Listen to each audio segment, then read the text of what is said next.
Hi Ben, I'm Mark from Cinemaniax, and we're recording here at FanExpo 2025. Tell me about before this.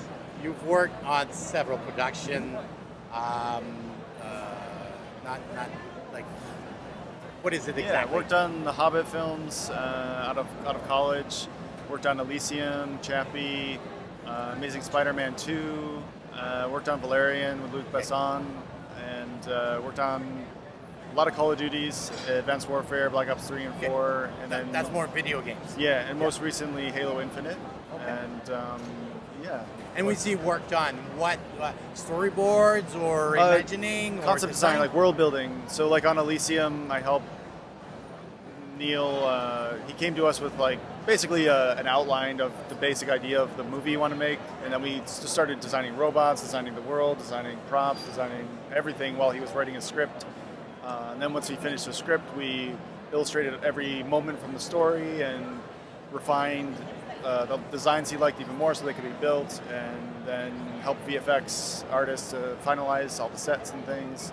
So holistic world design for an entire movies. Yeah. So building something around the base story. Yeah. Right? Visualizing an entire universe from the ground up is kind of like what I kind of fell in love with doing. Yeah, for my job. And this would affect both the writers, the actors, or is it more of a one way? Maybe some of the stuff we did influenced people working on it, or just had a very specific idea, like I want it to look like this. Please draw this. It can be different for every job. Okay. Yeah. All right. Now, Huxley is ready, printed. Yeah. Ready for bookstores, Amazon. Bookstore, Amazon. And I've had the chance to look at it, read the story. I'm not done yet, but the conflict between those ancient powers that you see people trying to survive, and then there's what happened before, exposing this through clips, through flashback, through mind images. Tell me about it. It's. I was trying to. I hope when you read it, it feels almost like I tried to take as much experience from working on film. So when you're reading it, I hope it's very cinematic in a way. Like it feels like a TV series almost, or like a movie where it's like, here's the end of one story, now this is a secondary plot line happening at the same time. And I think my hope was that it flows very much like watching you're watching a show almost.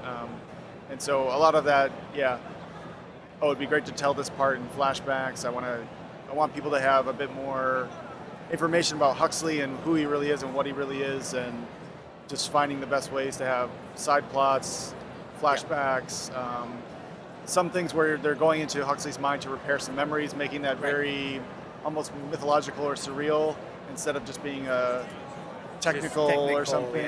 Flipping a switch. It's more finding interesting ways to do it. Yes. And I'm a huge fan of French graphic novels and Mobius and Incal, so like there's a lot of that. That was my first reaction. There's a lot of Mobius and French. Not only this, but the boards on the Amazon like teaser. One of the planks looks just like something out of like a complex world, but with simple lines for characters. That's what I really enjoy seeing. So that's what I can see. I hope it appeals to a lot of European graphic novel fans. Like I love Metabarons and Juan Gimenez as well.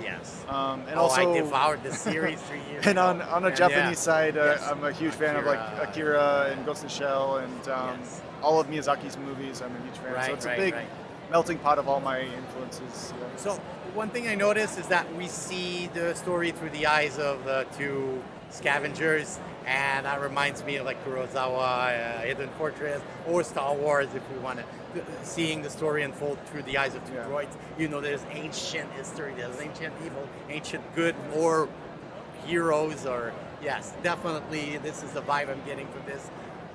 The weathering on the armors, on the pieces of metal, is really, you see, there's history, and being scavengers, there's a new part that I could use for and yes, it's a very rich and vast world. Thank you. I really appreciate that. I mean, and part of the reason it took so long is because I wanted to paint all those things and detail things, and I had friends like, oh, just simplify it. It's like, yeah, but it's not the same. And and because I'm obsessed with like say like Juan Jimenez, looking at his paintings, it's such a high bar. And then researching also, it's how long he spent on all those pages. It's like, well, he spent a month on that page. It's okay if I spend a month on my page. Like he really spent the time. How long did you work on this? A few years? It was a long time. I mean, the original drawing of Huxley was like 11 years ago. Okay. And then a lot of it was just figuring out who this character is, what's the world, what kind of story I want to tell, and slowly building it around there. But a lot of it was, it's basically taken up till now to finish, get it out there.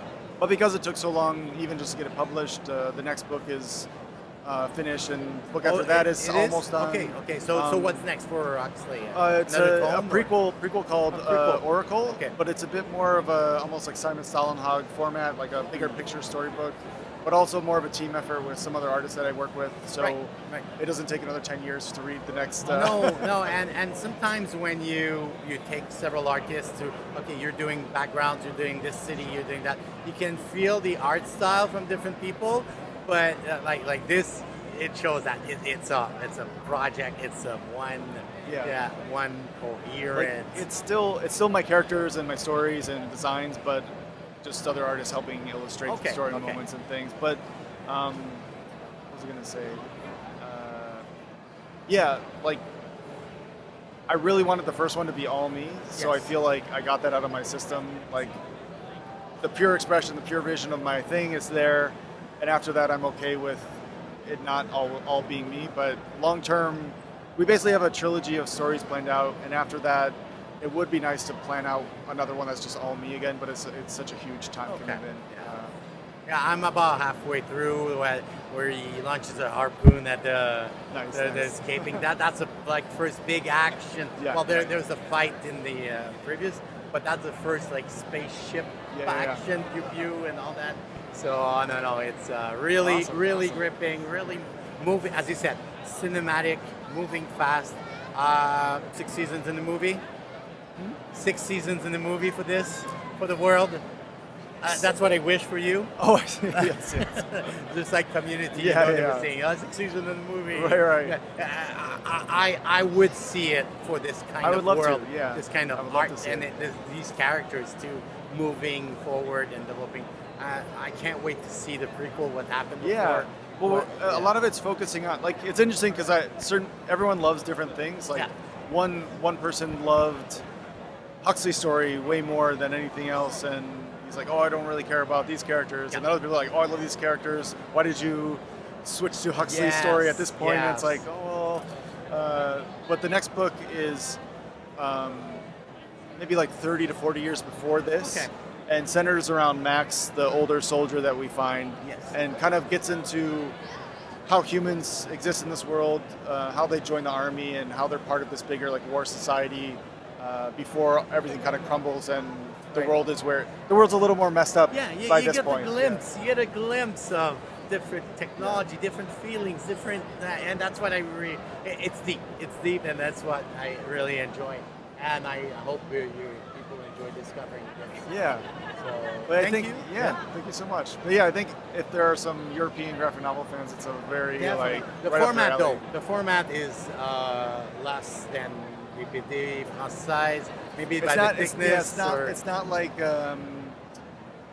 Mobius books were quite big. Yes. It's a little smaller. Yes. And I try to be in between versus the Metabaron, which is chapter by chapter. That's maybe half hour each. This is a solid 2 hours. Right. At least on the PDF, I can't wait to get my hands on the paper copy. What's your stance on graphic, electronic versus printed? We don't even sell this digitally because I want everyone to be reading the book. Even if it slows things down, it's just it's meant to be read. Even the next one, there's no digital. It's just all you have to enjoy it. Or wait for the movie. Thank you very much. Thank you so much. It's been a pleasure meeting you and discovering this. Thank you so much. Good luck. Thank you.